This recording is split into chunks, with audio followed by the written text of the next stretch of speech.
Hello everyone, in this video I'll be showing you an OP Battlemaster Fighter build guide for in Baldur's Gate 3. So, the Battlemaster Fighter is arguably the best fighter, and I'm going to go over how to play this class and the best ways to build this. So, we're going to go with, you can really choose whatever type of character you want. Half-orcs kind of have the best of this, but for our fighting style, there's a few different good ones that we can have. +1 armor class is always nice. Archery can give us plus attacks if we're attacking ranged. I think great weapon fighting is my preferred one, as it gives us a, when you roll 1 or 2 damage die for attacks with a 2-handed melee weapon, it's re-rolled once. So that just allows us to hit and get more hits in, get more damage in. Always a nice thing to have, because we're going to be picking some things that's going to change that. Now, I'm using the dexterity gloves on this particular build. These are obtainable pretty early on in the game. I would recommend grabbing them from the creche. Now, I'm going to dump dex for that, but if you don't have them, keep your dexterity high. It's going to increase our initiative and our just ability to not take damage. We're going to pump our constitution up to 16.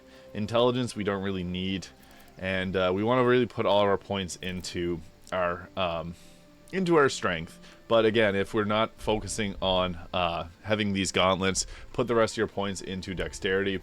So something like that can be good. If you're the face of the party, obviously you want to have a higher charisma, but yeah, I think that's something along the lines of that works pretty solid. And as we get into the build, you're going to see how powerful that this can get. So now we're going to look into our next level. The fighter doesn't have as much to choose from as, let's say, a wizard, but I'm going to go over a bit of gear options as well. Level 2, we obviously get the ever-powerful Action Surge. This is the core of the fighter class, as we're allowed to now take 2 actions per turn, which is really powerful. Now for a subclass, Eldritch Knight and Champion, I do have build guides on. If you want to see those, check out my channel. But I think that the Battlemaster is the best. This is the one that I played with through my first playthrough. Subclass feature gets superiority die, which we get some different maneuvers here, which can be pretty strong. So menacing attack is probably the best of these. Spin a superiority dice to attack and deal an additional 1d8 damage and possibly frighten the target. Now when they're frightened, it just takes them out of battle pretty much, so we want that. Maneuvering attack can be decent to give us additional movement speed. I think that pushing attack does have its options too, but riposte here gives you a reaction just to deal damage, so we're going to take that one. I think this is one of the better ones. When a hostile creature misses you with a melee, you can spend a dice to retaliate.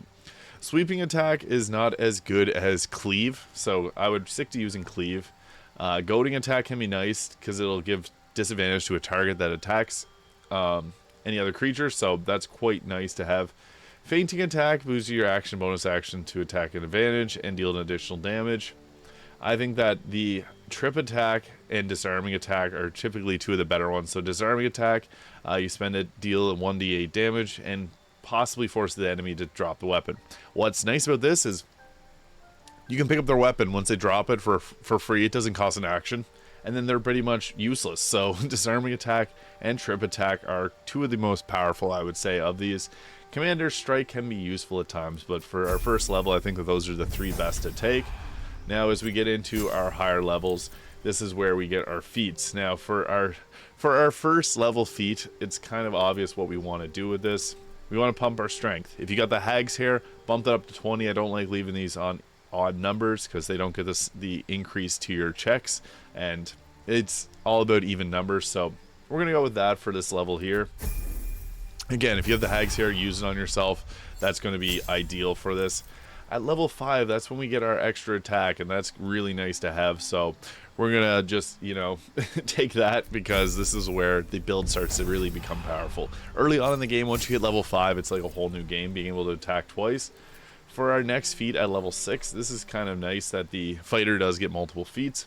So we can go with something like, I think that Sentinel can be very useful. When a enemy in melee range attacks enemy, you can use your reaction to make a weapon attack against that enemy. Must not have Sentinel. You gain an advantage on opportunity attacks. And when you do an opportunity attack, the enemy can't move for the rest of its turn. Huge. We're going to take Sentinel. It's really nice just to have. As we're more of a frontline fighter, so we want to have that kind of ability to use that. We get another superiority die here, so as I said, trip attack really nice.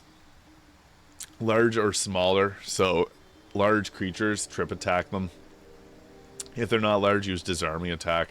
Rally is another one, so you can expend a superiority die to, as a bonus action, mind you, increase 8 temporary health points. So what's nice is if you have a teammate that's downed, this will also heal them and bring them back up. So underrated. I think that this can really make the fighter very powerful, so we're going to take that. Now at fighter level 8, this is where we get our next feat, so we're going to go with... there's a few different options. If you're going to use Polar Master's great, so it gives you a bonus attack to, or bonus action to attack with the butt of the weapon, and you can make opportunity attacks with that. Sentinel and Polar Master go together pretty well.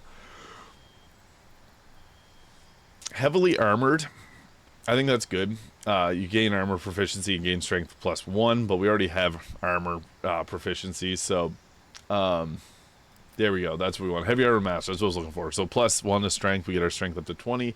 And we also reduce the incoming damage by 3 when you're wearing heavy armor. So that's also quite nice. Just going to be flat out taking more damage, which is always something that we want in Baldur's Gate 3. Indomitable, you become as durable as an Iron Golem. Whenever you fail a saving throw, you can roll again using the new roll instead. Super nice. Just overall useful, and just that's one of those nice things that comes with certain subclasses. So as we get into our next level here, we get our improved combat superiority, which increases the die from 1d8 to 1d10. So that is extremely useful here, and I think that's one of the better subclass features that we get. Now for our next maneuver, I think Commander Strike can be nice. So direct an ally to strike a foe. This ally uses a reaction on their next turn to make a weapon attack. So that can be useful in sneak attacks and things like that. And distracting can distract your target. Not the most useful. It can be decent though, giving your allies advantage on their next attack roll against the target can be useful.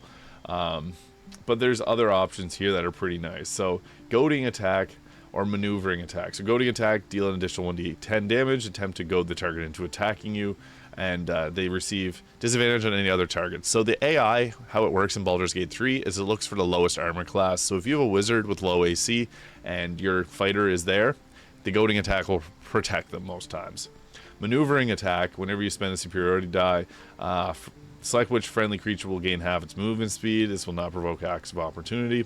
Maneuvering attack can be actually pretty useful. It's that or goading attack, I would say, for the best. Oh, actually, pushing attack. I forgot about this one. So we can push back enemies 4.5 meters. So you can knock enemies off the cliffs. And this is nice because you can do it with a bow, too. So, yeah, maybe maneuvering attack and pushing attack or commander strike. Just don't take sweeping attack because weapon proficiencies will give you cleave, which is just a better version of that. Level 11. We get our extra attacks, so 3 attacks per action, super nice. And at final level 12 fighter, we get our final feat. So this is where things can really round off. We can go with alert to give us +5 to our initiative and can't be surprised. Really useful. I think that's probably the best. Or we can take our constitution up to 18. I think that's probably one of the best ways to go about it. Savage attacker, when making melee weapon attacks, you roll your damage die twice and use the highest result. That can be nice just to flat out deal more damage. So Savage Attacker is a choice that you can go with. Or Alert. I think Alert's great because +5 to initiative.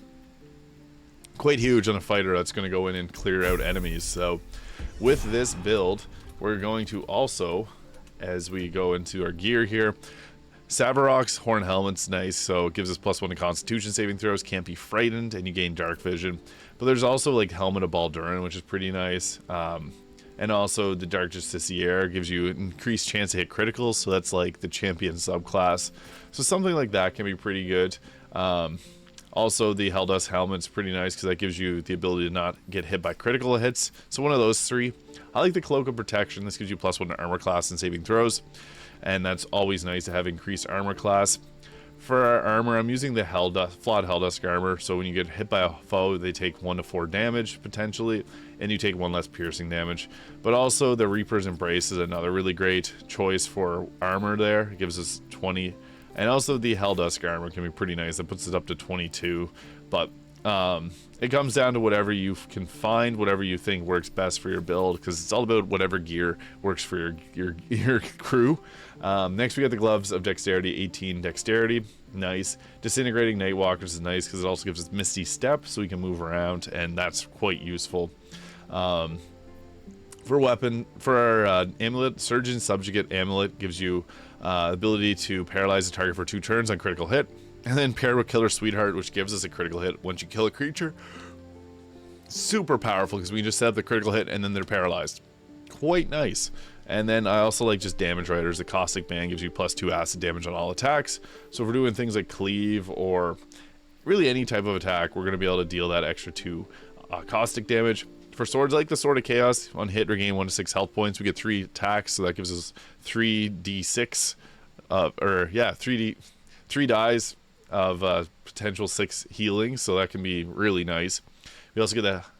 I also like having dual crossbows because you deal more damage with these because you get an attack with bonus action. And then also you can take sharpshooter feat. I didn't mention that, but it's really nice for using dual crossbows because it gives you that +10 damage to both of them, which is really nice. So there it is. That's an OP build guide for a fighter in Baldur's Gate 3. Hope you found this video useful, and if you did, please hit that subscribe button below. Really appreciate any and all support, and I will see you all in the next video.